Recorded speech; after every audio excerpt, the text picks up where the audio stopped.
Di tengah perundingan antara Amerika dan Rusia di Jeddah, serta ketegangan politik antara Washington dan Eropa, Ukraina mencari dukungan militer yang lebih kuat. Namun, langkah Volodymyr Zelensky ini mengundang kontroversi. Apakah pasukan Eropa akan benar-benar memperkuat pertahanan Ukraina atau justru memperburuk ketegangan dengan Rusia? Inilah hot topic sudut pandang kita terhadap isu-isu terhangat di nasional dan internasional yang berdampak signifikan terhadap kita semua. Mengapa elit Ukraina minta pasukan Eropa yang siap tempur? Delegasi Amerika dan Rusia telah merampungkan babak lanjutan perundingan terkait pengakhiran perang Ukraina di Jeddah, Arab Saudi.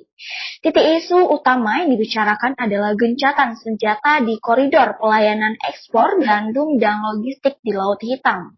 Topik ini sebelumnya telah dibicarakan Presiden Amerika Serikat Donald Trump dan Presiden Rusia Vladimir Putin dalam diskusi lewat telepon pekan lalu. Trump dan Putin juga menyepakati penghentian serangan terhadap infrastruktur energi Rusia maupun Ukraina. Di saat pembersamaan negosiasi Amerika-Rusia, pemimpin Ukraina Volodymyr Zelensky terbang ke Paris menemui Presiden Emmanuel Macron. Zelensky kembali melakukan rally politik guna meminta dukungan Eropa atas kelanjutan perangnya menghadapi Rusia. Situasi ini memperlihatkan gambaran betapa kontrasnya kebijakan strategis Amerika dan Eropa menyangkut Ukraina. Eropa menginginkan kelanjutan perang guna mencegah apa yang mereka sebut ancaman serangan Rusia ke Eropa Barat dan Eropa Timur. Di Kyiv, seorang tokoh terkemuka lingkaran rezim Zelensky menyerukan intervensi atau bantuan pasukan tempur Uni Eropa. Igor Zovka, orang dekat Zelensky, mengatakan negara-negara Eropa harus mengerahkan pasukan yang siap bertempur ke Ukraina.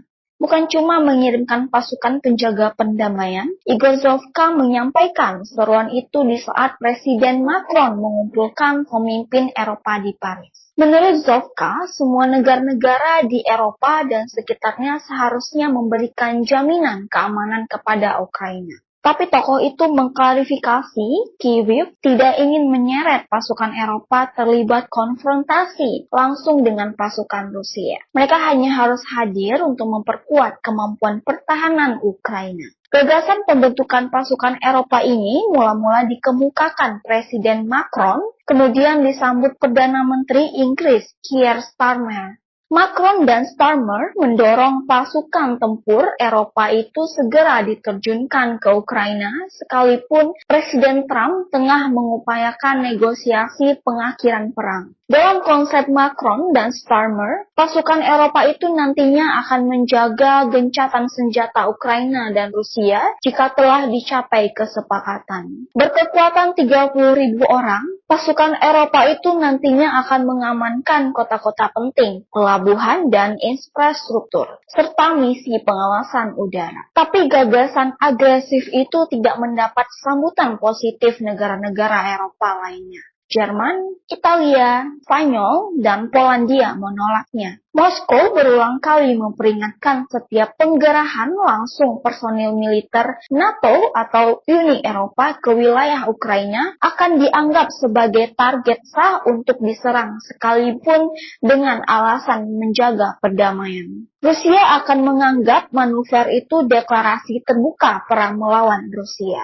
Moskow juga menuduh Prancis dan Inggris sengaja meningkatkan ketegangan di Ukraina untuk melemahkan upaya penyelesaian konflik oleh Amerika dan Rusia. Setelah gagasannya tidak mendapatkan tanggapan positif, Macron dan Starmer menurunkan level gagasannya dengan hanya berjanji akan terlibat pengawasan laut dan udara. Macron bahkan membuka opsi pasukan Eropa itu akan dikirim di bawah mandat Perserikatan Bangsa-Bangsa, langkah yang sudah pasti akan diveto Rusia di Dewan Keamanan PBB. Beberapa pemimpin Uni Eropa pada akhirnya menyarankan agar lebih banyak dukungan non-tempur untuk Ukraina. Rally pertemuan puncak pemimpin Eropa dilakukan dalam beberapa waktu terakhir di berbagai kota, mulai dari Ottawa, Brussels, London, dan Paris. Tapi semuanya masih menghasilkan retorika belaka. Washington sendiri dalam situasi ini memperlihatkan sikap menolak keterlibatan pasukan tempurnya di Ukraina. Pemerintahan Presiden Trump terus berfokus pada upaya diplomatik untuk menangani konflik Rusia-Ukraina.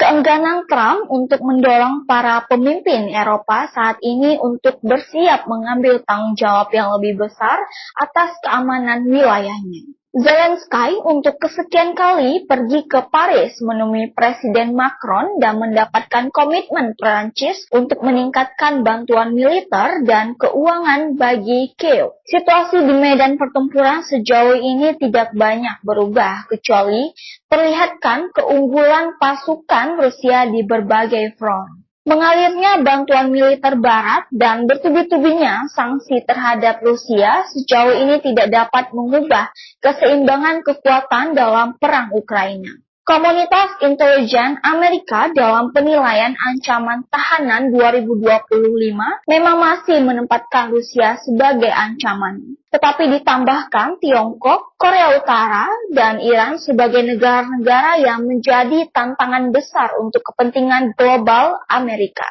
Moskow saat ini dianggap memegang keunggulan di medan perang setelah beradaptasi dengan peperangan proksi dan hibrida di Ukraina. Keunggulan Rusia yang sudah pasti semakin melemahkan Kiev. Terlepas dari upaya Amerika atau sekutunya untuk menekan Moskow lewat sanksi-sanksi ekonomi baru. Moskow memang dianggap kehilangan banyak sumber daya manusia sepanjang perang. Tapi mereka memperoleh begitu banyak pelajaran melawan Barat. Pengalaman Rusia ini dipandang akan menantang perencanaan pertahanan Amerika di masa mendatang. Rusia telah terbukti mudah beradaptasi dan tangguh menghadapi perang proksi Barat, terutama perang drone, peperangan elektronik, serta integrasi operasi cyber dan perang konvensional.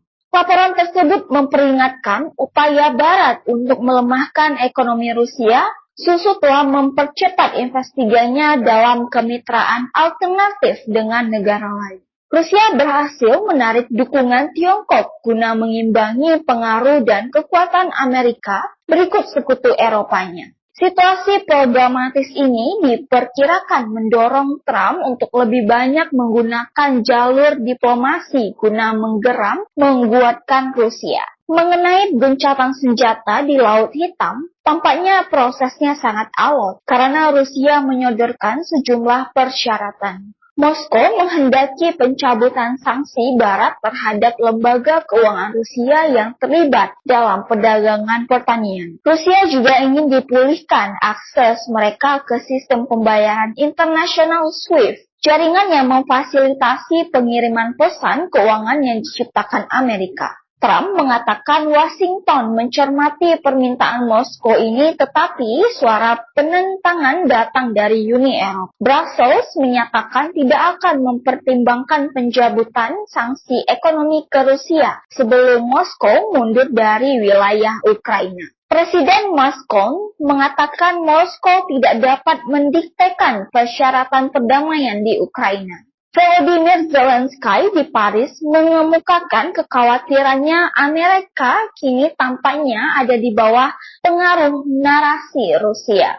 Zelensky pun meragukan kemampuan dan pengamanan Steve Witkoff yang jadi juru runding utama Trump menghadapi Rusia.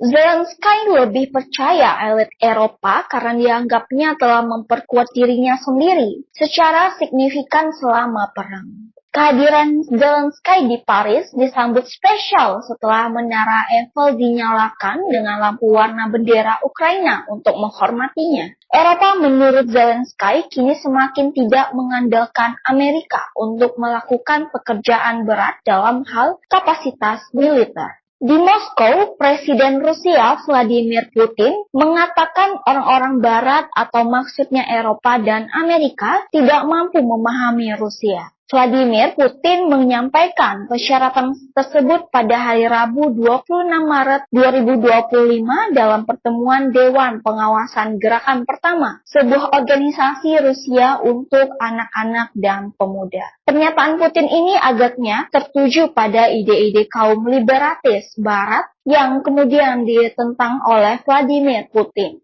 Kaum liberatis Barat berusaha memasukkan pandangan-pandangan bebasnya dan memaksakan kebijakan berdasarkan aturan atau istilahnya rules-based order. Pernyataannya Putin selaras dengan analisis Dmitry Trenin, seorang pakar geopolitik Rusia yang menyebut liberatisme Barat sudah mati. Menurut Trenin, frasa mengubah tatanan dunia kerap dikemukakan oleh liberalis telah menjadi ungkapan yang tidak asing dalam urusan internasional. Namun yang sering terlewatkan adalah seberapa cepat perubahan itu terjadi dan siapa yang mempercepatnya. Perubahan rezim dalam hubungan internasional biasanya merupakan hasil dari krisis, perang antara negara-negara adidaya atau pergolongan di dalamnya. Hal ini terjadi pada tahun 1939 hingga 1945 dan sekali lagi terjadi pada tahun 1989 hingga 1991. Fase krisis ini oleh Trenin dianalogikan fenomena alam, seperti pergerakan lempeng tektonik yang lambat tiba-tiba meningkat secara dramatis, atau longsoran salju yang dimulai dengan cepat mengubah lanskap alam. Ada energi yang terbangun dan tiba-tiba terlepas secara akumulatif. Jatuhnya unipolaritas ala Barat yang dulunya sudah lama diprediksi dan ditunggu-tunggu telah tiba-tiba dan lebih cepat dari perkiraan. Amerika Serikat yang sudah lama menjadi penegak internasionalis liberal tidak lagi berusaha menghentikan pergeseran menuju dunia multipolar. Di bawah Donald Trump, Amerika Serikat telah bergeser. Pergeseran bukan sekedar janji kampanye atau pergeseran retoritasi belaka. Ini adalah perubahan struktural dalam kurun waktu beberapa minggu.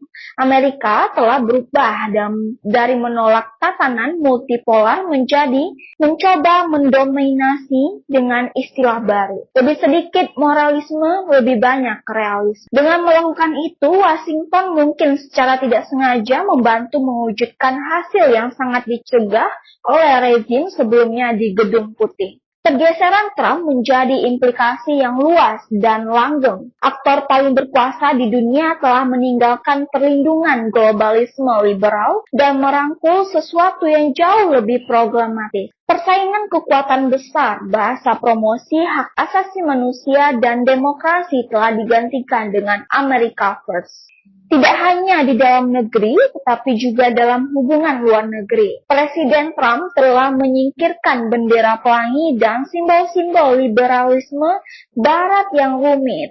Sebaliknya, ia menyebarkan bendera Amerika dengan percaya diri, memberi isyarat kepada sekutu dan musuh-musuhnya. Kebijakan negeri Amerika Serikat sekarang adalah tentang kepentingan, bukan ideologi. Tribuners, kaum liberalis Eropa mungkin masih berusaha mempertahankan mentalitas neoimperialisme dan neokolonialisme yang selalu meremehkan pihak lain.